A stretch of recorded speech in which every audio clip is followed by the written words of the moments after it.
पक्ष विपक्ष देख रहे हैं आप। मैं हूं आपके साथ नेहा दुबे। उत्तर भारत और उत्तर प्रदेश के अयोध्या में राम मंदिर में 22 जनवरी को रामलला की प्राण प्रतिष्ठा होनी है और प्राण प्रतिष्ठा कार्यक्रम को लेकर सियासत भी तेज हो गई है। कांग्रेस समेत कई विपक्षी दलों ने इस समारोह में नहीं शामिल होने का फैसला किया है। दूसरी ओर बीजेपी ने कांग्रेस समेत दूसरे दलों को सनातन विरोधी बताते हुए निशाने पर लिया है। वहीं कांग्रेस भी मंदिर के आधा अधूरे निर्माण और शंकराचार्यों की आपत्ति का हवाला देते हुए पलटवार कर रही है।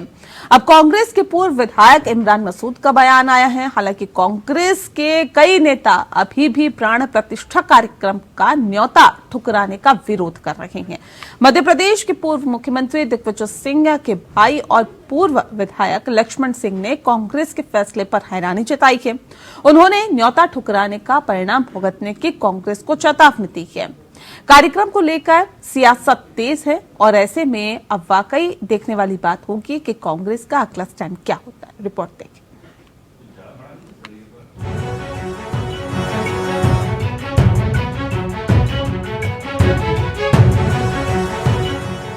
राम मंदिर में रामलला की प्राण प्रतिष्ठा कार्यक्रम को लेकर सियासत जारी है। अब कांग्रेस के वरिष्ठ नेता इमरान मसूद ने कहा कि भगवान राम हम सबके आराध्य हैं। उन्होंने कहा कि हम सब राम के वंशज हैं। इमरान मसूद ने बीजेपी पर निशाना साधते हुए कहा कि राम तो बुलाने वाले हैं, ये राम को लाने वाले कहां से हो गए। उन्होंने ये भी दावा किया कि हम राम को मानने वाले हैं। जो सम्मान यूपी कांग्रेस के अध्यक्ष अजय राय, पार्टी के प्रदेश प्रभारी अविनाश पांडे के मन में है, वही सम्मान भगवान राम को लेकर इमरान मसूद के मन में भी हैं। कांग्रेस के संवाद और कार्यशाला कार्यक्रम में शामिल होने मेरठ पहुंचे इमरान मसूद ने ये भी कहा कि बीजेपी और आरएसएस के लोग इस आयोजन में हमारे लिए नेगेटिव प्रचार करेंगे। आपको बता दें कि कांग्रेस नेता सोनिया गांधी, मल्लिकार्जुन खड़गे और अधीर रंजन चौधरी ने राम मंदिर कार्यक्रम से दूरी बना ली है। इमरान मसूद ने कहा कि रामलला किसी एक पार्टी के नहीं, करोड़ों लोगों की आस्था के प्रतीक हैं। उन्होंने कांग्रेस के प्राण प्रतिष्ठा कार्यक्रम से किनारा करने के स्टैंड को लेकर सवाल पर कहा कि ये खुद ही लोगों को नहीं आने की अपील कर रहे हैं, राम खुद ही बुला लेते हैं। अजय राय और अविनाश पांडे समेत तमाम नेता 15 जनवरी को ही रामलला के दर्शन करने जा रहे हैं। प्राण प्रतिष्ठा आयोजन से पार्टी की दूरी के बीच यूपी कांग्रेस शंकराचार्यों के साथ होने का तर्क दे रही है। यूपी कांग्रेस के नेताओं का कहना है कि हम संघ और बीजेपी के गुलाम नहीं हैं, कि उनके आदेश पर चलें। हम शंकराचार्यों के साथ हैं। हालांकि प्राण प्रतिष्ठा कार्यक्रम में नहीं जाने के फैसले से कांग्रेस के कुछ नेता नाराज भी हैं। मध्य प्रदेश के पूर्व मुख्यमंत्री दिग्विजय सिंह के भाई और पूर्व विधायक लक्ष्मण सिंह ने कांग्रेस के फैसले पर हैरानी जताई है। उन्होंने न्योता ठुकराने का परिणाम भी भुगतने की चेतावनी दी है। पूर्व कांग्रेस विधायक लक्ष्मण सिंह ने कहा, जो लोग राम मंदिर आंदोलन में लड़े, वे स्पष्ट रूप से प्राण प्रतिष्ठा के संबंध में निर्णय लेंगे। उन्होंने निर्णय ले लिया है। जहां तक निमंत्रण का सवाल है, इसे अस्वीकार करने का क्या मतलब है? हम क्या संदेश दे रहे हैं? जब राजीव गांधी ने इसे अनलॉक करवाया था, तो आप कौन होते हैं इसे अस्वीकार करने वाले? यदि हमारा नेतृत्व ऐसे सलाहकारों को रहता है, तो परिणाम वही होंगे जो अब तक आए हैं। नुकसान हो गया है, ये लोकसभा चुनाव में दिखेगा। इसी बीच AIMIM प्रमुख असदुद्दीन ओवैसी लगातार बीजेपी पर हमलावर हैं। ओवैसी ने बाबरी मस्जिद का नाम लिए बिना 6 दिसंबर की घटना का जिक्र कर हमला बोला है। मस्जिदों को आबाद रखो। नौजवानों, तुमसे मैं कह रहा हूँ, हमारी मस्जिद हमने खोदी और वहाँ पर क्या किया जा रहा है आप देख रहे हैं। ओवैसी ने सवालिया अंदाज में कहा कि देखिए, अगर 6 दिसंबर नहीं होता तो क्या होता। गौरतलब है कि टीएमसी और लेफ्ट पार्टियां भी रामलला की प्राण प्रतिष्ठा के लिए आयोजित कार्यक्रम में शामिल नहीं होने का ऐलान कर चुकी हैं। Bureau report APN।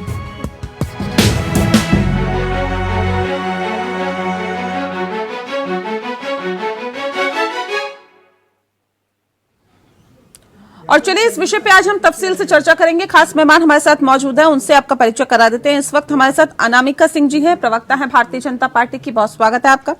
Doctor Snehashish Vardhan Pandey ji हमारे साथ हैं, कांग्रेस के प्रवक्ता हैं, आपका बहुत स्वागत है।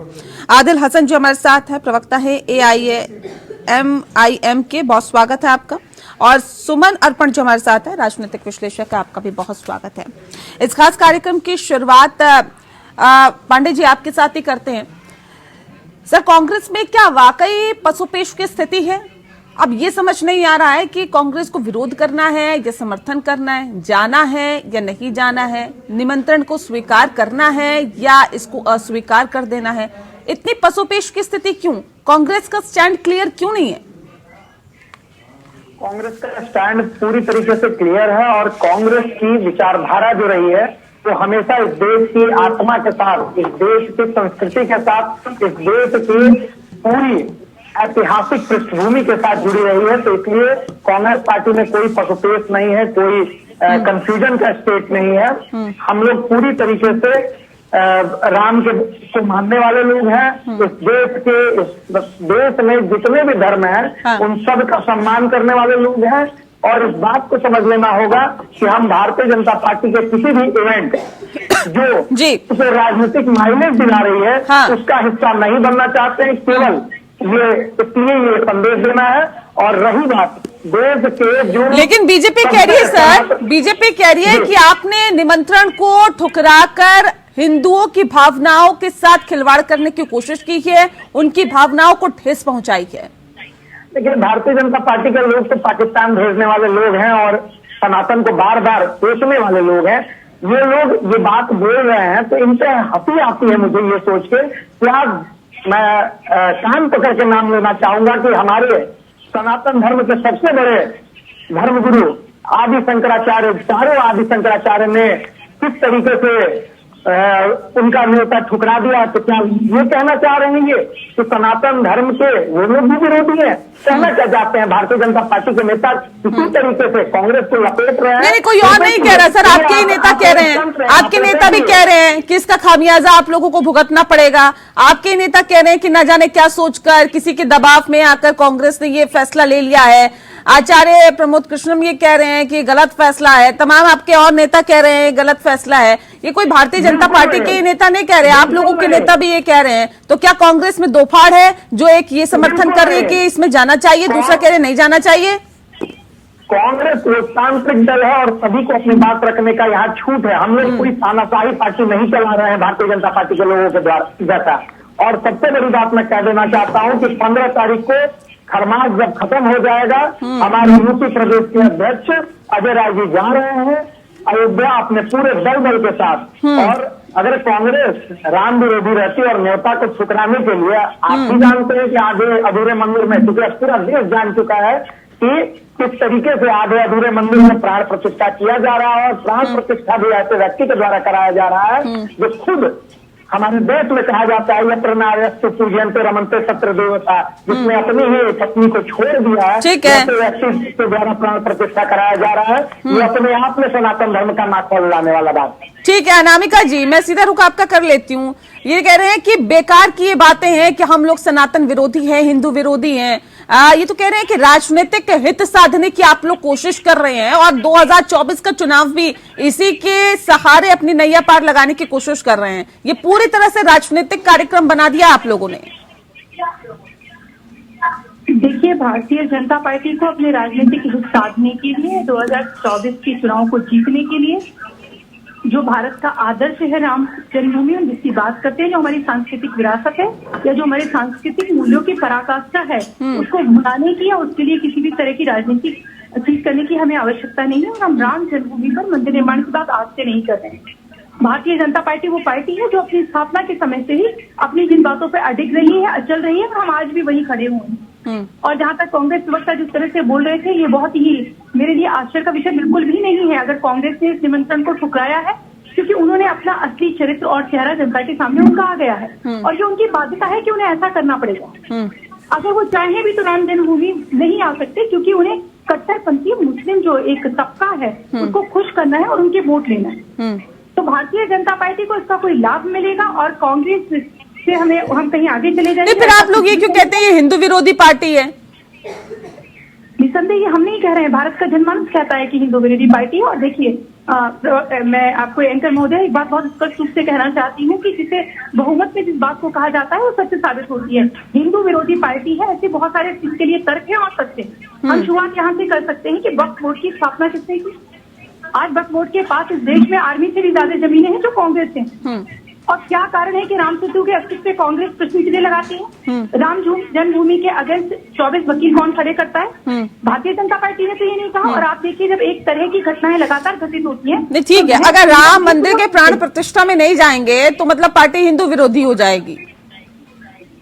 देखिए मुझे लगता है कि कांग्रेस पार्टी को इस देश के विपक्ष को इंडोनेशिया से या दूसरे देशों से सीखने की आवश्यकता है, जहां पर धर्म और संस्कृति को अलग अलग रखा जाता है। सबसे पहले तो ये समझने की आवश्यकता है कि भगवान राम सनातन या हिंदुओं के मात्र इष्ट नहीं, वो भारतीय संस्कृति के प्रतीक है।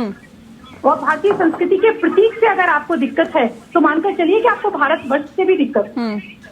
और मैं जो आपको अपनी बात पूरा करना चाहूंगी, लगातार इस तरह की घटनाएं जब घटित होती है तो सहयोग में प्रयोग होती है।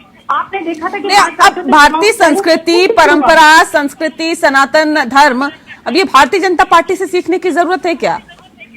भारतीय जनता पार्टी से सीखने की जरूरत नहीं है, पर इस देश ने स्वीकार किया है कि भारतीय जनता पार्टी के लिए सर्वोच्च मूल है राम। उनके लिए हमारी सांस्कृतिक विरासत सर्वोच्च स्तर पर है, हमारे लिए है, जो हमारे लिए पूजनीय है, श्रद्धेय है। हमारे लिए वोट बैंक नहीं। आप बीच में अपनी बात बोली, मेरी बात पूरी नहीं हो पाई। क्या ये महज संयोग है कि 5 विधानसभा चुनाव के पहले दक्षिण से सनातन का अपमान शुरू होता है? उसे एक्ट कहा जाता है, कोड कहा जाता है, मलेरिया कहा जाता है, और वो घूमते घूमते बिहार तक आता है। जब यहाँ के शिक्षा मंत्री रामचरितमानस के बारे में उसको साइनाइड कहते हैं और टीका टिप्पणी करते हैं। फिर यहाँ के एक आरजेडी विधायक है जो हमारी दुर्गा माता है, उनके बारे में अश्लील बातें करते हैं।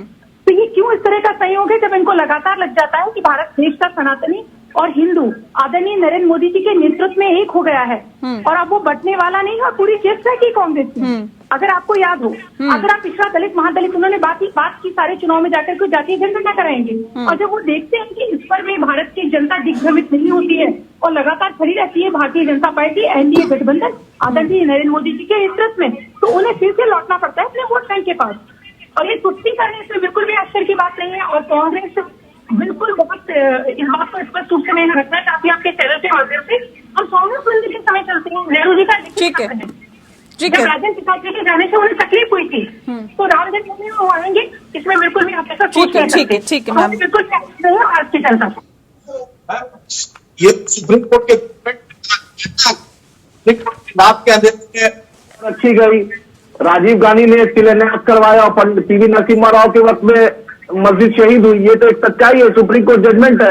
अभी भाजपा की प्रवक्ता कह रही थी वक्फ बोर्ड के बारे में, जब भाजपा का जन्म भी नहीं हुआ था तब से वक्फ बोर्ड है, इनको जानकारी नहीं है। वक्फ कोई आज की संपत्ति नहीं है, आज हजारों करोड़ की संपत्ति वक्फ की, जो सरकार के लिए हम लोग ने दिया है पूरे देश में। एयरपोर्ट बने हैं, उस पर बस स्टैंड बने हैं, स्कूल हॉस्पिटल बने हैं। भाजपा अभी पैदा हुई है, वक्फ कब पैदा हुआ इनको जानकारी भी नहीं है। तो वक्फ पे बोलने से पहले जानकारी ले ले। जैसे हिंदू न्यास बोर्ड है उसी तरह वक्फ बोर्ड होता है।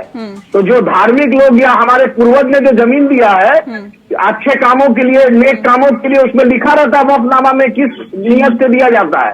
और इसलिए भाजपा बताए कि चारों शंकराचार्य क्यों नहीं आ रहे हैं। सर मंशा बताइए, 6 दिसंबर कह के क्या बताना चाहते हैं, क्या जताना चाहते हैं, और किस मंशा के साथ बार बार इस बात को कहा जा रहा है?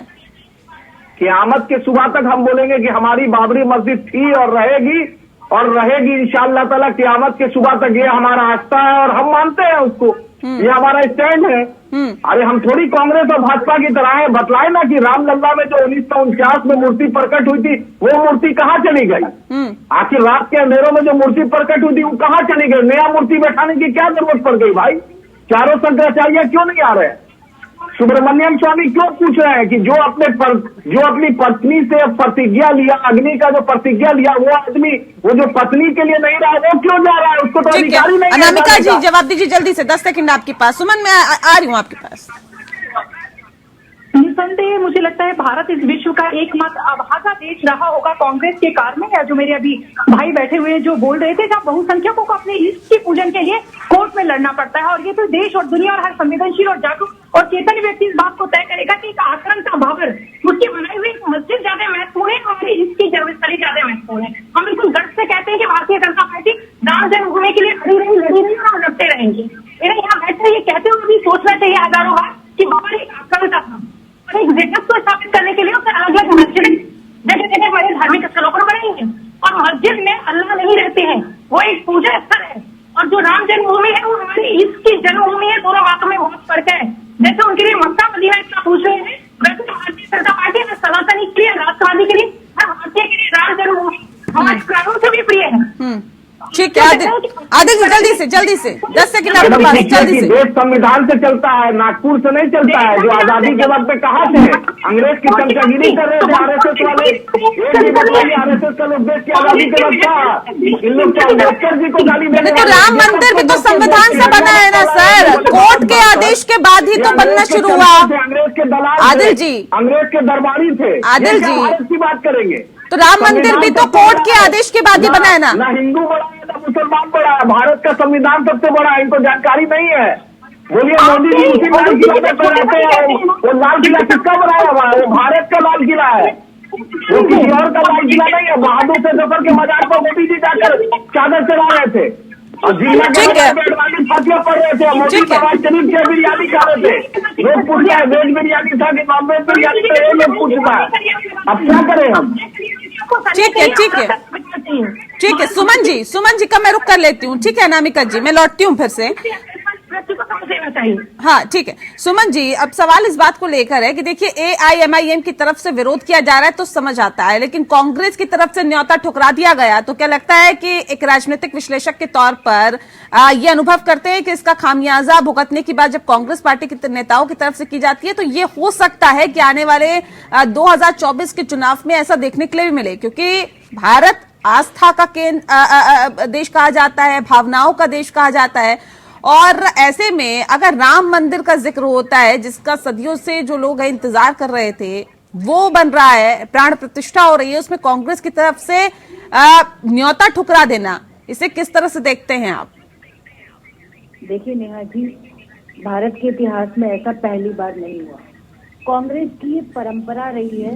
अगर हम 1947 के बाद से देखें तो देश की आजादी के बाद सबसे पहले सोमनाथ के मंदिर का पुनर्निर्माण हुआ था और सोमनाथ मंदिर के निर्माण के बाद जिस वक्त भारत के प्रधानमंत्री जवाहरलाल नेहरू को न्योता आया तो उन्होंने इस न्योते को ठुकरा दिया और एक चिट्ठी लिखी कि इस वक्त उन्होंने इस चिट्ठी में सिर्फ ये नहीं लिखा कि इस वक्त देश नई नई चुनौतियों से गुजर रहा है या देश को इस चीज की जरूरत। उन्होंने इस चिट्ठी में ये भी लिखा कि इस देश को मंदिरों की जरूरत नहीं है। इतिहास इस बात का साक्षी है। और उसके बाद उन्होंने सीएम को भी कहा, जो उस वक्त के मौजूदा सीएम थे, कि आपको भी इस आमंत्रण पर नहीं जाना चाहिए। फिर ये आमंत्रण इस देश के प्रधानमंत्री डॉक्टर राष्ट्रपति राजेंद्र प्रसाद को गया और जिन्होंने इसे सहज स्वीकार किया कि मैं इस प्राण प्रतिष्ठा समारोह में आऊंगा।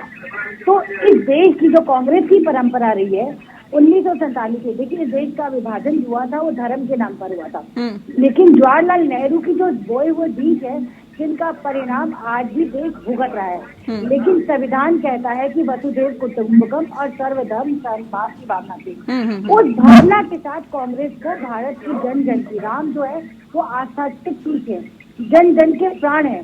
जब हम सर्वधर्म सर्वधर्म भाव की बात करते हैं, यानी सभी धर्म समान है भारत के अंदर, तो हमें उनकी सम्मान की भावना को भी रखना चाहिए। तो कांग्रेस को आज एक नई नीति के साथ इस चीज को देखना चाहिए था कि जो अतीत में बीत चुका है उसको छोड़कर एक नई मापदंड और नई प्रणालियों के साथ इसको अडॉप्ट करना चाहिए था। भविष्य में 2024 का जो चुनाव आने वाला है उसका खामियाजा कांग्रेस पार्टी को भुगतना पड़ेगा। क्योंकि राम, क्या कबीर के गुरु राम नहीं थे? कबीर के गुरु भी राम थे। इन्होंने राम को क्यों, ना हिंदू बुरा है, अभी मेरे यहाँ पर बोल रहे थे ना हिंदू बुरा है ना मुसलमान बुरा है, लेकिन जो इनको बांटता है वो इंसान बुरा है। ओबीसी जैसे लोगों का मतलब क्या है? उन लोगों का सिर्फ इस देश के अंदर एक सांप्रदायिकता की तुष्टीकरण करना, हिंदू और मुसलमानों को आपस में बांटना। एक समय वो था इस देश में विभाजन से पहले जब हिंदू और मुसलमान एक ही थाली में खाते थे, लेकिन इस देश को बांटा किसने? गांधी और नेहरू ने। और आज इस देश में मंदिरों के, जब सनातन की जो भूमि है, जो राम मंदिर है, जो सदियों से जिस देश को सोने की चिड़िया कहा जाता था, जहाँ जन जन पर कण कण पर मंदिर बने हुए थे, अब हमारी गुफाओं को देखो, हर जगह कन कन चीख कर पुकार कर कहता है। ठीक है आदिल जी, आप कुछ कहना चाह रहे? ठीक है मैं आती हूँ। ठीक है आदिल जी, कह रहा है अगर भाजपा में दम है, जो अदानी अंबानी से चंदा लेते हैं उस पैसा से भेजे राम मंदिर को दर्शन कराने, सरकारी पैसा का क्यों उपयोग कर रहे हैं? और ओवैसी नाम ले रहे। मैडम जाके दारुसलाम देख लीजिए, वहाँ हिंदू मुसलमान सब दारुसलाम में आता है। आपकी तरह नहीं है जो मुसलमान के खिलाफ हमेशा भाजपा की तरह नफरत फैलाता है। दारुसलाम में 1984 से लोकसभा जीत रहे हैं। किसी की हिम्मत नहीं जो लोकसभा हमें हरा पाए। आपको जानकारी नहीं पता है? चलिए हैदराबाद मेरे से कैमरा लेके पता चल जाएगा कि वहाँ सिर पे तिलक हो, टोपी हो, पगड़ी ओखरा से सबका इस्तेमाल है। इसीलिए भाजपा की भी औकात नहीं है चुनाव हराने की, ना कांग्रेस की। अब बाबरी मस्जिद को शहीद करने वाली कांग्रेस है और बीजेपी उसका फायदा उठा रही है। दोनों एक है, कांग्रेस बीजेपी एक है। दोनों ने मुसलमानों के पीठ पर खंजर घोंपा है। और पंडित नेहरू ने ये गलती की थी, राजीव गांधी ने भी की। और बाबरी मस्जिद को शहीद करने वाले का सबसे मुख्य आरोपी उसका नाम पीवी नरसिम्हा राव। ठीक है, सबसे बड़ा मुख्य पीवी नरसिम्हा राव ने, इन लोग ने झूठ सुप्रीम कोर्ट में बोला। ठीक है लोगों ने पांडे जी, झूठ दिया था सुप्रीम कोर्ट को 6 दिसंबर को, जिसके चलते बाबरी मस्जिद शहीद हुई है। ठीक है, इन लोग चोरी छुपे जाकर रात में इन्होंने मूर्ति रखी थी, ये उसी के है। इन लोग न संविधान को मानते हैं न देश को मानते हैं। अंग्रेज के दरबार से बीजेपी वाले, आरएसएस वाले, पूछिए ना कहाँ थे? 10 स्वतंत्रता सेनानी इनके पास नहीं है जो देश के लिए आजादी से लड़ा। ठीक है, ये सब तो देखिए सीधे आरोप लग रहे हैं पांडे जी आप लोगों पर कि मस्जिद तोड़वाने वाले आप ही थे। कांग्रेस पे तो लगातार आरोप लगते रहे हैं और कांग्रेस कभी भी धर्म की राजनीति की नहीं है। इसीलिए इस देश में धर्मनिरपेक्षता की बात करने वाली एकमात्र दल कोई रही है तो वो कांग्रेस रही है, जिसमें सबका साथ सबका विकास का जो वास्तविक ये लोग अभी जो जुमला फैला रहे हैं उसे हमने जिया है। और इस देश में लोकतंत्र की स्थापना हमने की है।